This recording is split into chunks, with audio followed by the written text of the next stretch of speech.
Hey everybody, who's your Jedi here with another review for you. This time we're talking episode 9 of Star Wars Rebels called Idiot's Array.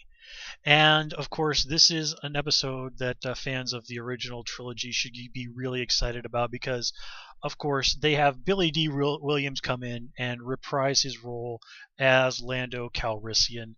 And man, that guy has not lost a step. Lando sounds just as smooth as he ever did back when we first met him in Empire Strikes Back, which, if you'll remember, happened in 1980. So it's literally been like 35 years, and he still sounds like the smoothest guy you will ever meet. And Billy D. Williams, he does deserve a lot of credit. He's more than once has he reprised the role of Lando. He's like Anthony Daniels like that. He's always happy to step back into this role. And of course, Star Wars was really lucky to get Billy D. Williams. He's a very good actor, and he also has some history with the fellow who did the voice of Asmogorgon, which is the creepy alien that we meet who tries to take possession of Hera. From what I've read, apparently they sort of recycled an early idea of what Jabba the Hutt might look like for this particular character. And Asmorgan, or however you say his name, is voiced by James Hong, who most people are probably going to know best as the evil sorcerer from Big Trouble in Little China, which is a cult movie from the 1980s that is just wonderful in just how damn crazy it is. I've seen it. It's a hell of a fun movie. Interestingly enough, James Hong was also in Blade Runner with Billy D. Williams. Oh yeah, and there was another guy in that movie, Blade Runner, that you might have heard of, by the name of, Harrison Ford. So yeah, and of course Blade Runner is just an absolutely legendary science fiction movie. Came out also in the early 1980s, based on the famous story, Do Androids Dream of Electric Sheep? And again, I mean, it's an older movie, so a lot of younger people out there probably might not be familiar with it. But believe you me, you've seen stuff that has taken influence from Blade Runner. It is a phenomenally influential science fiction movie, and just straight up a good movie as well. So seriously, if you've not seen Big Trouble in Little China or Blade Runner, you are seriously missing out on some fantastic movies. But anyway, kind of getting back to the episode here. Now, the reference here to the Idiot's Array is, as we see in this episode, a hand that you can get in the game of Sabacc. Again, this is totally out of the expanded universe, and Lando pulling one of those out of seemingly thin air, that's not the first time that he's done that. And I like how Zeb kind of is grumbling later, he had to have cheated. And they never do give us a definitive answer one way or the other.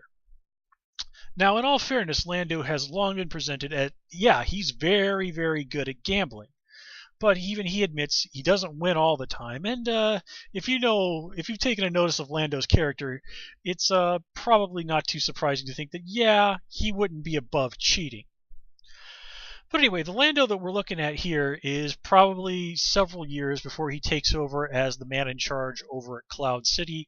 Here, Lando is just a guy bouncing around the galaxy trying to build his fortune from one scheme to the next. And as we see in this episode, proving himself quite successful at it.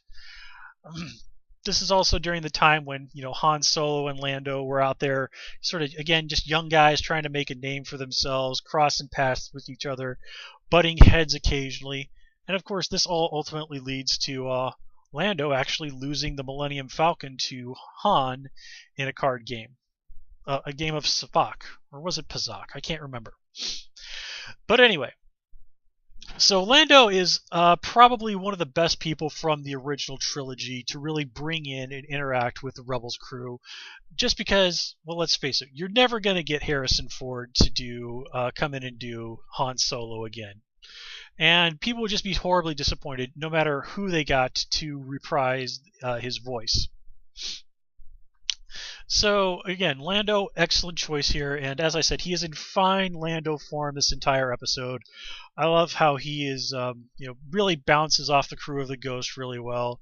Irritating Zeb and Ezra, flirting with Sabine, kind of really just being a great at throwing Kanan off his balance.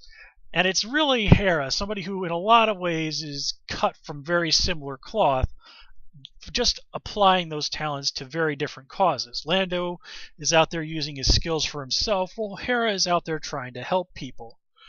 But Hera knows how to deal with guys like Lando, even better than Kanan does.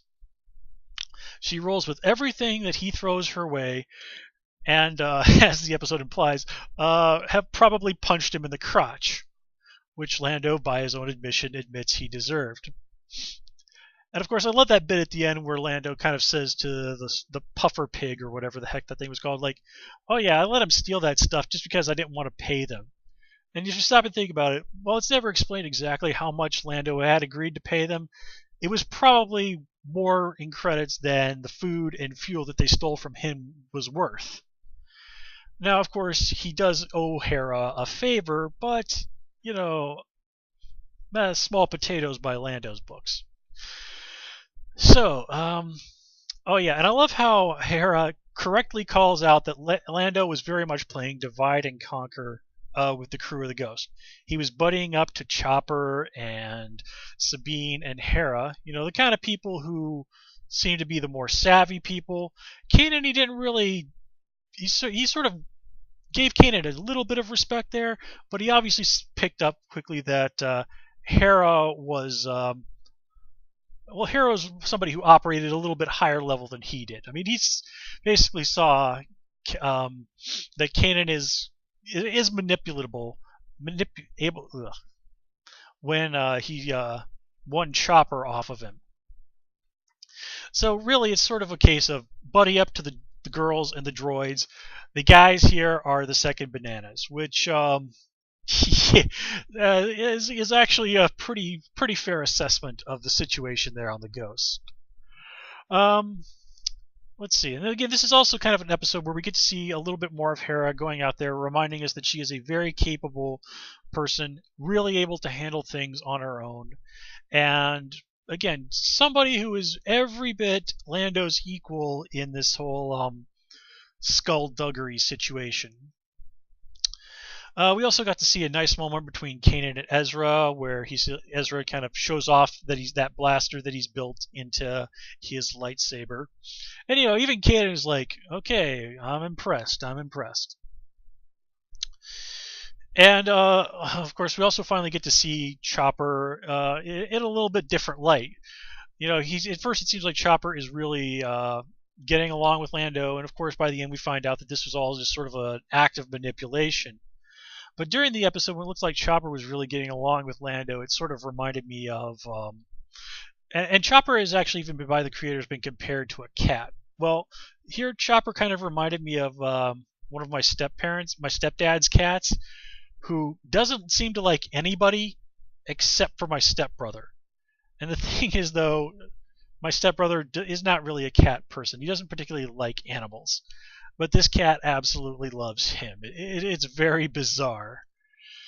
But, animals are weird, especially cats. Let me see. Oh, yeah. So when they're going to the planet, or coming back to Lothal or whatever, and they're broadcasting the fake signal and stuff, one of the Imperial air traffic control guys sort of mentions that they were coming to Lothal from Boz Pity.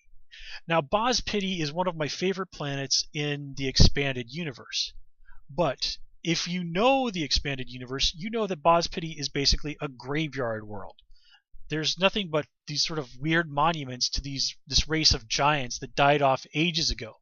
So the idea of anybody coming from this planet to somewhere else, I mean, basically marking that place as their departing destination, that's the kind of thing that really probably should have raised some red flags. Now, granted, they didn't say anything about it being a graveyard world. For all they know, they could have completely changed it, so it's a different sort of planet now. But if they were doing that, then, well, why bother calling it Boz Pity? Okay, I know I'm being excessively nitpicky and excessively geeky here, but well, part of it is one, it's just an interesting world in the Star Wars universe. Another part of it is I actually designed a a Sith Lord who for the Star Wars Saga Edition role-playing game, and what part of her story was that her base of operations was Boz Pity, just because I thought it was a cool planet for a Sith Lord to be hanging out on. So yeah, let me see. Is there anything else? Nope. That kind of covers everything that I had to say about this episode. Again, really good episode, a lot of fun for people who know the expanded universe. Of course, wonderfully, wonderfully thrilling to get to see Billy D. Williams pop up again. I mean, this last episode we had Frank Oz stepping in to reprise the voice of Yoda. You know, of course, Sir Alec Guinness is no longer with us, so we couldn't have him do the voice of Obi-Wan Kenobi, but we have Corey Burton, who also popped up in the first episode to do Obi-Wan Kenobi. So, yeah, this show's doing a really nice job of... oh, and we can't, of course, forget the special cameo by Darth Vader. Can't forget that. But yeah, all in all, this show is really doing a nice job of mixing the elements of the original series into the modern. And I'm really, really having fun with it. Now that they've got a few episodes under their belt and they've built enough that they can really start running with things, I think it's just going to get better and better from here, guys. So with that said, we're going to call it here. As always, please comment, rate, subscribe, and of course you can follow me on Twitter at Who's Your Jedi. Until next time, take care and have a good one.